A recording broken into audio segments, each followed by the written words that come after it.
All right, all right, all right. Oh, damn. It feels good. Feels good to come back and speak into this microphone.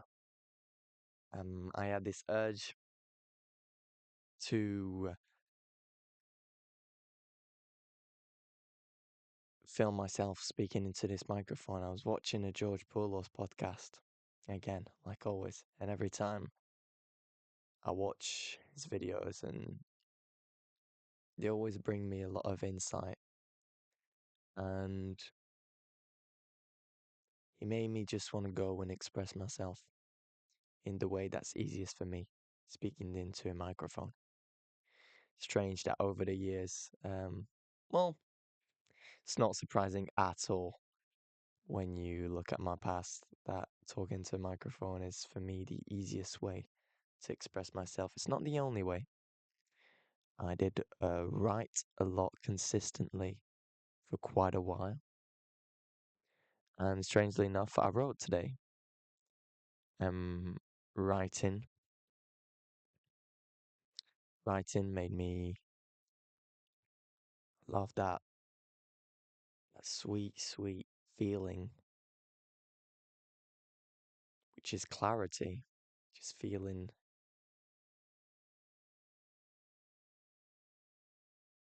seeing more and understanding more about yourself. And you can only do that for expression. Expression for me, a lack of expression for me is like a water bottle, a bubbled, how do you say, sparkling water bottle, a, a bottle of sparkling water. And every time you have something new to say or something interesting to say,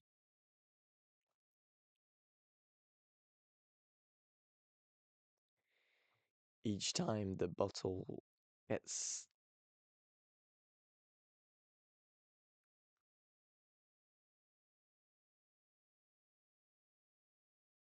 how do you say that? I'm gonna use this screen because I find it funny.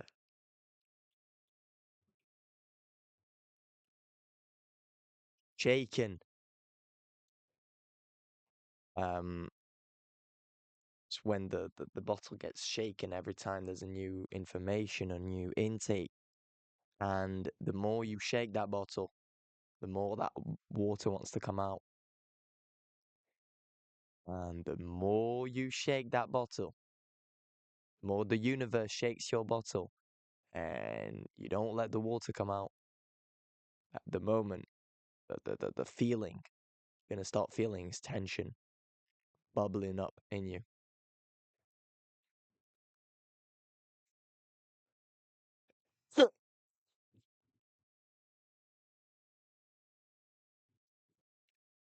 Um, and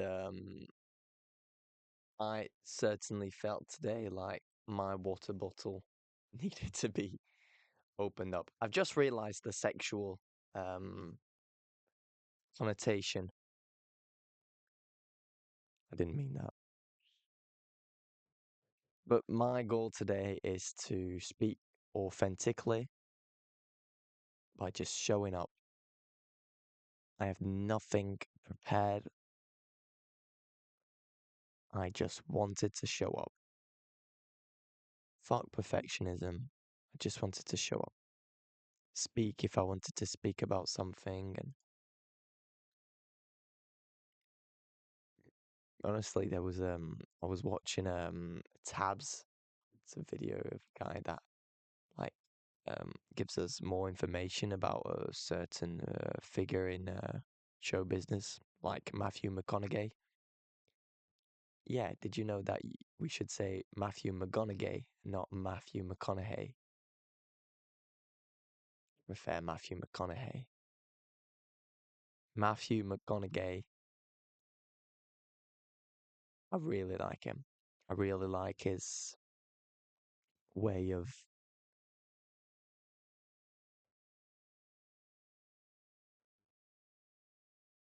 speaking and his overall confidence.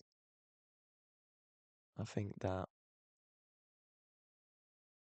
I'm certainly an individual that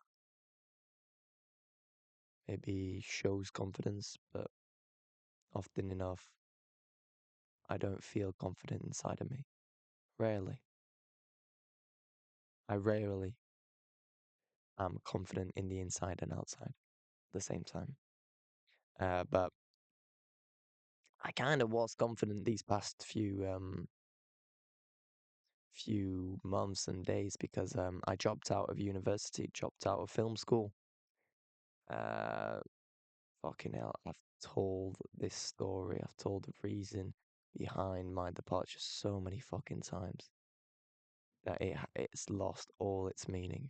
So I'm just gonna say that I did it for the right reason, and I'm not regretting it now. It's okay if I feel or I have thoughts of regret, which I have had. Um, Actually, I'm gonna. So this is what I see. I see normally here. There's like my big head talking, and I find it actually a bit annoying seeing my big head. So I'm just gonna switch off everything, put just a normal image on my screen, and just talk. Yeah, and I think there's an interesting lesson I've learned that taking a decision because of a feeling is often the good thing to do in the moment. In my case, it was. But I had a feeling before dropping out. I was like, oh man, I'm feeling very confident. And I feel confident for the first time ever towards my future. And I was wondering if me going to university was hindering my confidence. And in that moment, it was. Um, and that feeling of confidence, I really felt it because I did loads of activities that I was really scared for once, but real fear, not fake fear. I call fake fears things. I'm not saying that if you have those things, which I have, they're not important or they shouldn't be dealt with, but like social anxieties, things like that, that in our core base shouldn't be a problem, is a problem because we've had maybe social traumas or big insecurities, and that's what I called fake fear. Fake fear is like fearing eating a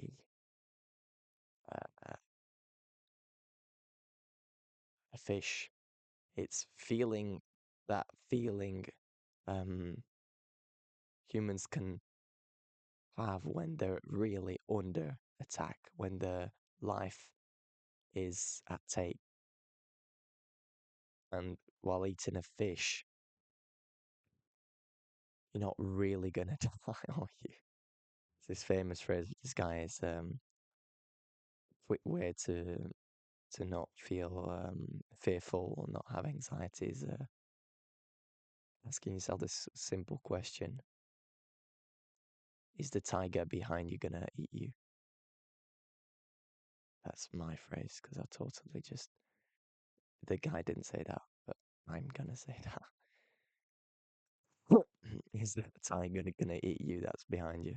Just a quick question, because I know it's not gonna eat me, so I can say the fuck I want. Oh wow, that felt very aggressive, but I'm not. I'm just I'm feeling less fearful than I normally do. These past couple of days have been very strange. I've been dealing with a bit of sickness, so I couldn't really do anything like physical. At the same time, it's only been 2 days, and I felt like th it, this sickness has been going for like, I feel like it's been going for 2 weeks, 3 weeks, when it really hasn't. And this really ties up to my perception of time is fucked, totally fucked, but in the really bad way. In the really bad way. Um, I felt like I dropped out of university, like not kidding, a month ago, and I realized it was only 14 days ago. Damn.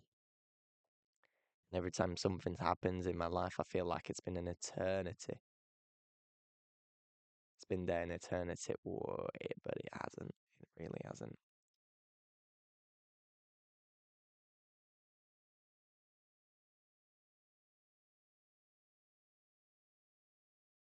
Uh, well, there's a lot of fear in my life right now, and I think I'm mistaken that fear for personal love, when in reality it's just ego reinforcement and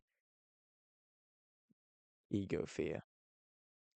Ego feeling like it will die if I don't take care of myself. Sometimes I'm taking too much time, or I'm not the time I'm giving myself, but more the situations I'm not putting myself, because I say to myself, oh, I'm taking time for myself, but I'm just clearly just fearful about the moment.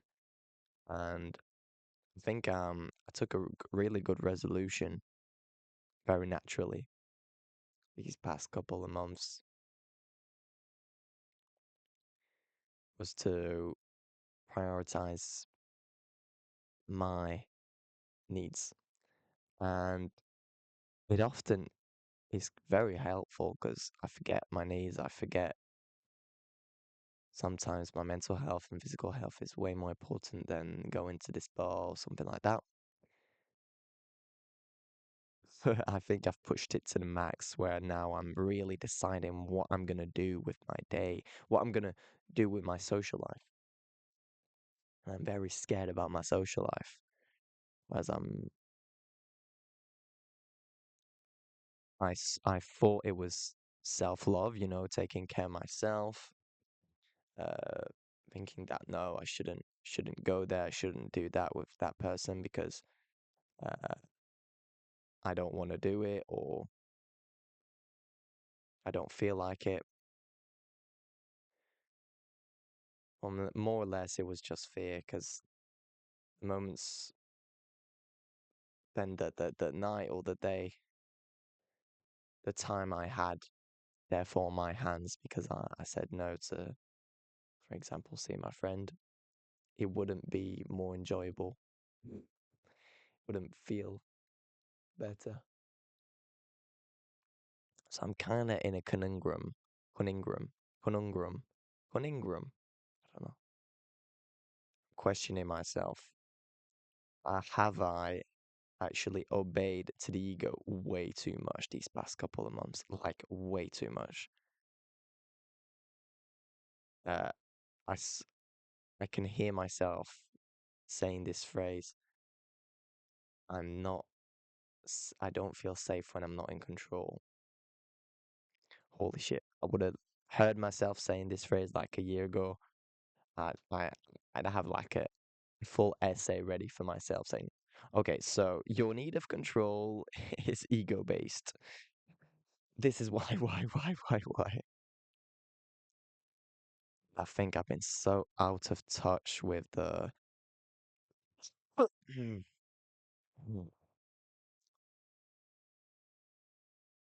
with the present,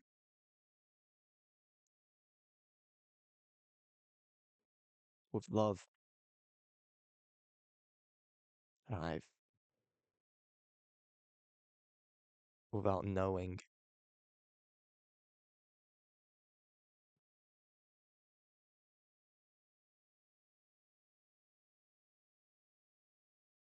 slipped back to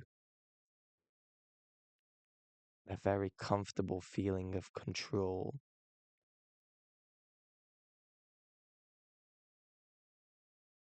not using the right words right now. I'm aware of it. I was writing in my book and I realized that I didn't understand what I was writing, and I think it's because I've had so little expression these past couple of weeks that I've forgotten how to express myself. And that's okay. It's completely okay.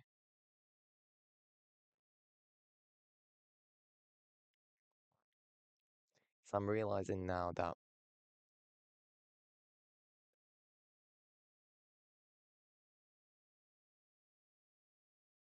there is a place where control can be a good thing, but not the way I see control. I think the way I see control is really predicting my reaction towards an action or an event, therefore preventing myself to partake in this event or an action because I feel that a negative emotion or negative state or an anxious state will prevail after partaking in this action or event. Oh my God, that was incredible. Wow. I expressed myself really clearly. And I think I've used this way of controlling myself way too much to the point where I said it to myself today. I think I'm at a point in my life where to make me surprised, to surprise me, is fucking hard. I think to surprise me right now is such a hard task. To surprise me, I should really just sink into the present moment, let go of this ego, and to do that's hard work. But I'm ready to take these actions. I'm ready to tone down the ego.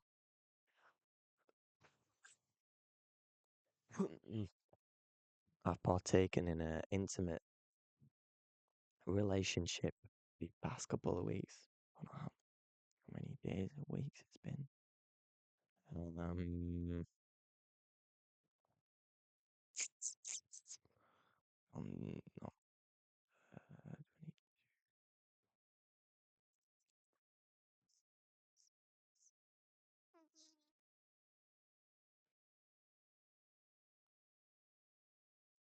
it's been, I think, 3 weeks. And I think there's some times where it was pretty healthy for me to listen to that ego. It's never really healthy to to listen to the fearful ego that only wants to live in its own boundaries and never let go, never let anybody in. Sometimes it was healthy, but I think I'm gonna be very authentic. I think I did it in the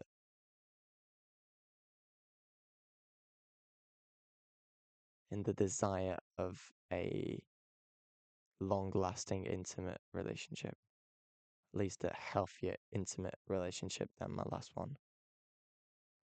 So maybe I was I feared a version of me that could really let go of the ego and could just accept authentically how I was and just accept this love and give love in return. I see two different modes. The one where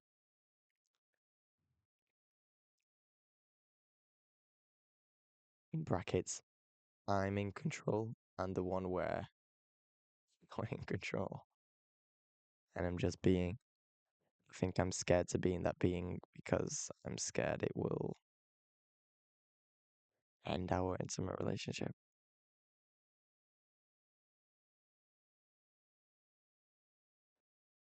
It's cool.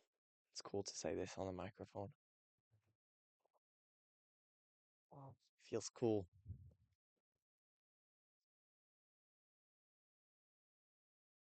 Feels very cool. Very also very tired. It's half midnight. Damn.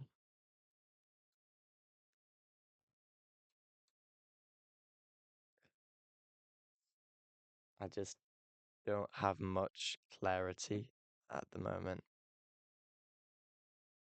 I've got a lot of mental chatter. A lot of clouds blocking the way for the sun. I'm identifying to every cloud,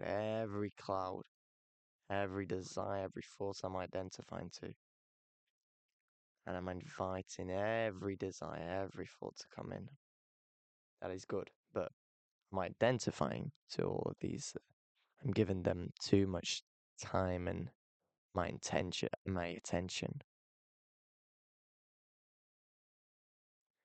I want to give my attention to what's real, what I feel the most feel like. No, yeah, I want to give my time, my attention, my human attention to what's real and authentic.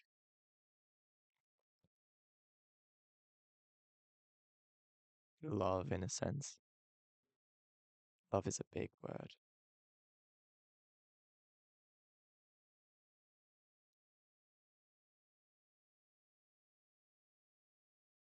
What if I want to say something, I'll say it. I'm not going to continue just speaking for speaking. I'm showing up. That's what's important. I'm speaking to myself. And if I can help somebody, that's fucking incredible. That changes the whole. Oh my god! Wow, haven't been aware. I did this video. I wanted to record this video after watching a video of George Poulos.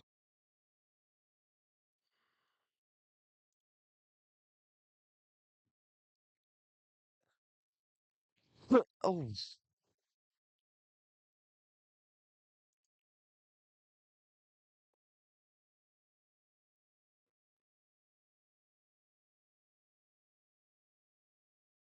oh yeah, I watched it on my mom's my mom's computer.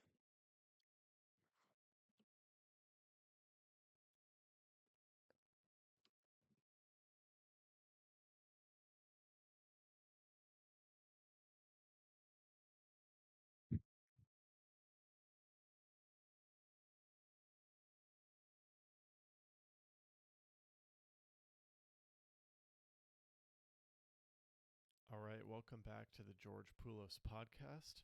I'm recording this one a bit late at night, so I may talk a little bit softer than usual. But I just quickly wanted to talk about one of the major breakthroughs I've been working with.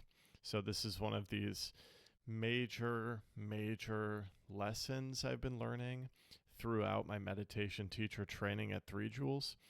And it's not about my meditation teacher training at 3 Joules. And it's not about me. It's not about me. So this is a quick way to sidestep your ego. Like, I feel like more than half of the time when I'm having fear and anxiety, honestly, I might even be able to say 100% of the time. It is quite possibly 100% of the time that I'm having fear or anxiety, whether it's hesitation to create and to share something on the internet, or whether it's I'm the kind of person to get anxious about showing up to a friend's birthday party because I'm not sure if I'm going to have a good time and who's going to be there and what's it going to be like. Um, 99% of the time, when there's fear or anxiety and hesitation present, it has to do with a sneaky, self centered attitude. This is my finding in my own journey. Just just look for it. Just see if there's a self serving attitude there. Because when I consider the fear about posting something on social media, what is it really about? What it's about is I want everyone to like me. I want everyone to approve of me. I want to get a lot of validation. I want X, Y, and Z outcome from the post. It's all about me. It's all about me. The subtle shift is, can you do it for someone else?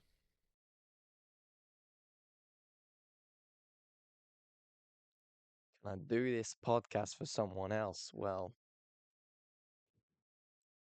he was going to say after that paradoxically, um, doing it for somebody else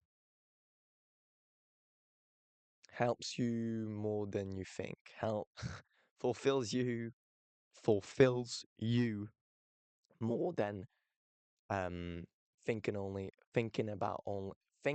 about yourself. And I have felt that. I've already experienced that. But it's always made me quite fearful is pushing this concept to the extreme. I remember I used to no, now that I think about it, I think I used to do a lot of things for a lot of people, but that would often feed my ego more than anything else because I would become this super nice guy that everybody love and oh that's just Alfred being Alfred and just Alfred being nice because that's Alfred and Alfred that and that could be so nourishing for your ego. Oof, he loves that. He fucking loves that. And fucking hell, I've got thoughts saying I should cut the first part of this podcast because it was dead boring and only talk about this part. Fuck off, perfectionism. Fuck off. This is me. Um, but I could say that if I really wanted to do it for somebody else, I should cut the first part of this podcast. Hmm. But then I'd cut the first part of this podcast because I was ashamed of what I said at first, or I didn't feel like it was interesting. Therefore, I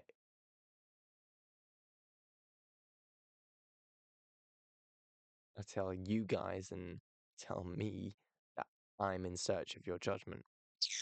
Nah, nah. Oof. So I like that video. I really like that video because it fucking blew my ego out of the roof. I was like,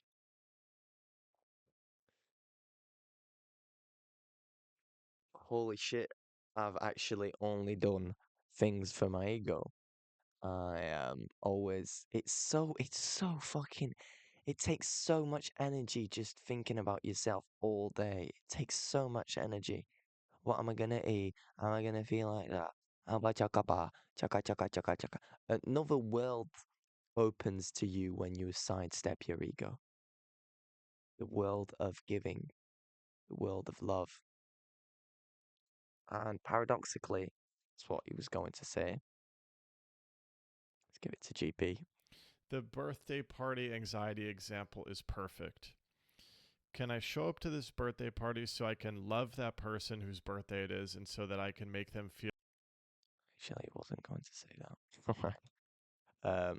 But what I thought he was going to say is that um, I'm gonna. I thought. Let me think.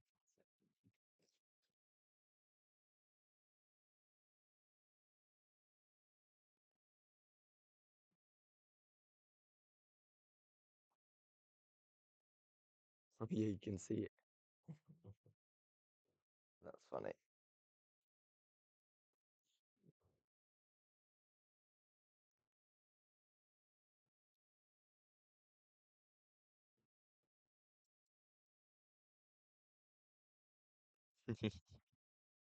Lobsters. what he was gonna say is that paradoxically, you actually feel you're more stress-free and more joyful when you sidestep your ego.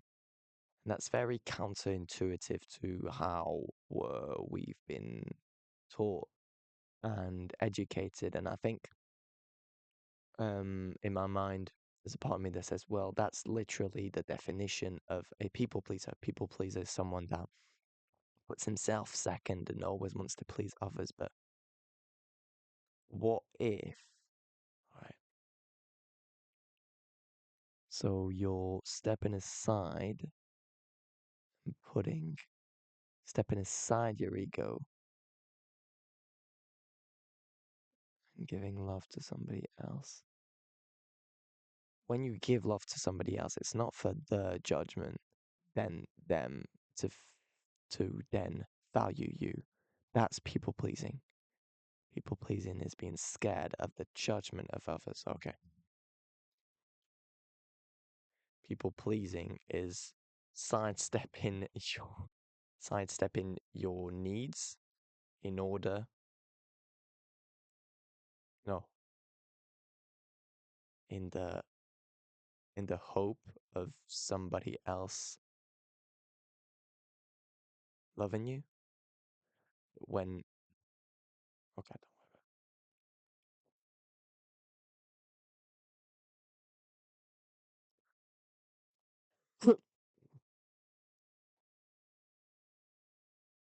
People pleasing is sidestepping your people pleasing is a fear-based narrative. Sidestepping your ego is a love-based narrative. They do the same thing. In both situations, you sidestep yourself, but in one situation, in people pleasing, you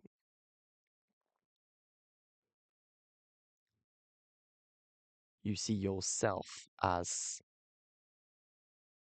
you don't see your ego in the self. You think that your ego. Oh shit! Oh my god, this is really hard.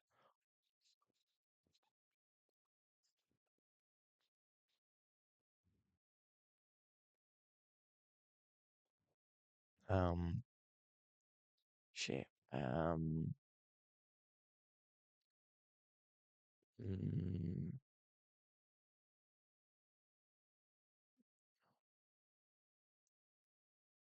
all right. I've never used this. Oh wow. People. All right, I'll call people pleasing P P, and I call. My God, this is actually pretty useful. And I'll call. Um. Wow, you can. Oh, wait.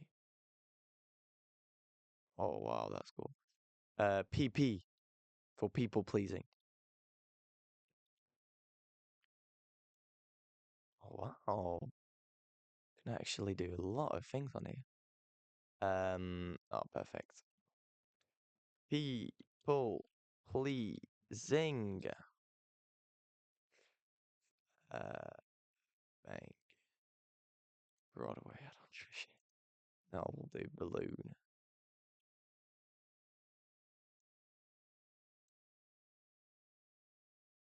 Ah!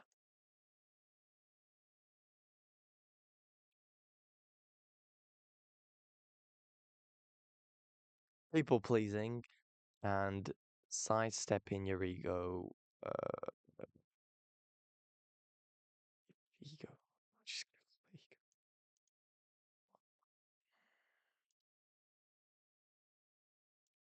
Why can I not?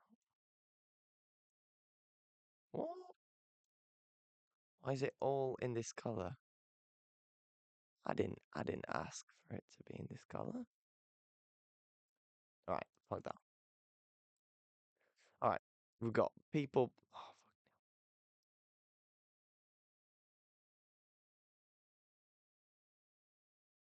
we've got people pleasing.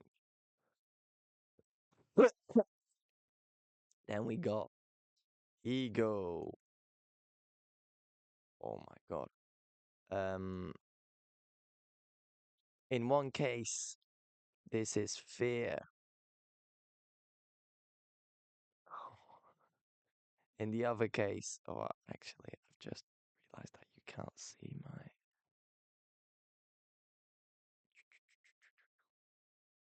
Put myself in the middle like that. Fear, ego. This is love, love, love, love, love. And what we want is love. When I say you, it is me, but it's just I say you so that you can identify yourself to what I'm saying. So we want love, yeah. We don't want fear. Fuck fear. Can accept it, but geesh. Um, in one case, people pleasing is you wanting external validation.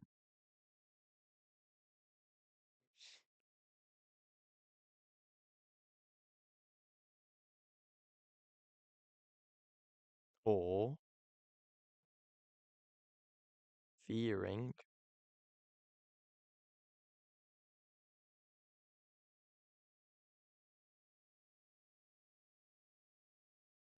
others' judgments. Oh my God, judgment. All right. In the other case, you finds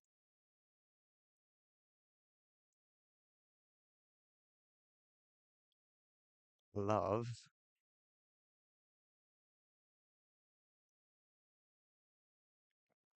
finds you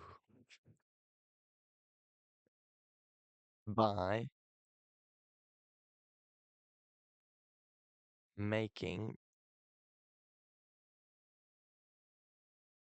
others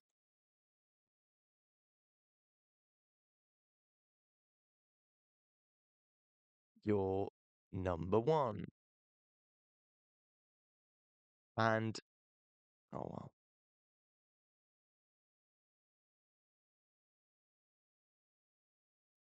And why? Oh, okay. Let it go. All right.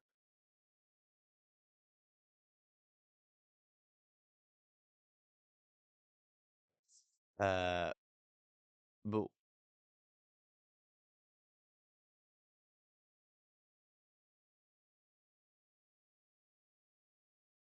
I don't understand. I don't really give a shit. But why do you find love when you sidestep your ego? Um, why do making others your number one becomes your source of this is very confusing, I realize it now.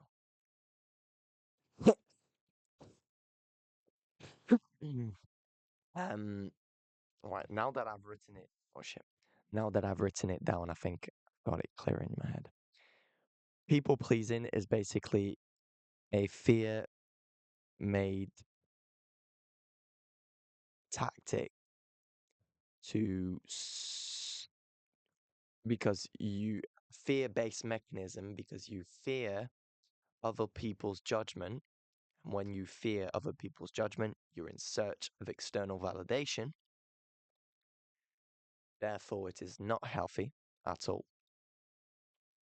But in the other case, when you sidestep your ego, externally, you see the same situation. Somebody puts himself second and puts his priority on the other. But his priority isn't to find validation, it's to serve the other. is to help the other, is to be there and love other. Doesn't mean search for validation. And why did I say do you find truly yourself when you do that? Because you find love. You actually haven't had the experience, haven't experienced it these past couple of weeks, but I expect that you find love because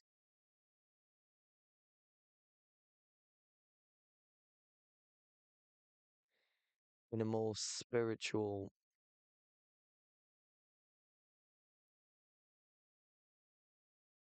in a more spiritual awakening, more in the spiritual realm, you deeply understand that what we call the you, what we call, yeah, what we call the you, as I talked about it in my last video about the brain, is an illusion. Um, we connect the four parts of our brain and we say that there's a us, there's a you that exists. Whereas when you experience, had the chance to experience it, and this is a bit spiritual ego material, but I've experienced this at least once. It's a feeling of oneness. And in that feeling of oneness, when you serve the other, you serve yourself because indirectly, when you serve others, others will therefore, in a very egotistical way, serve you. And that isn't the, that's not why we're doing this. We're not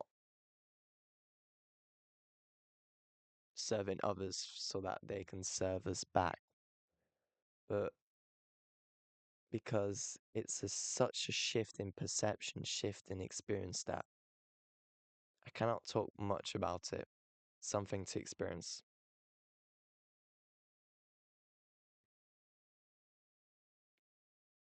I think I want to stop this episode now. Oh, fucking hell, it's been great.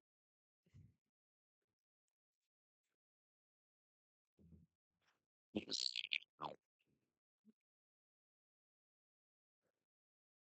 been great speaking.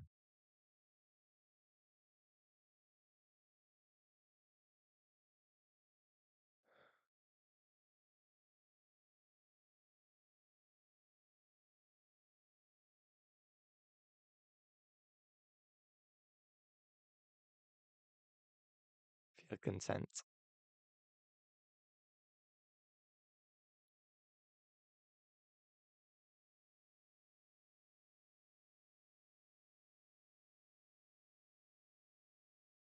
I've showed up.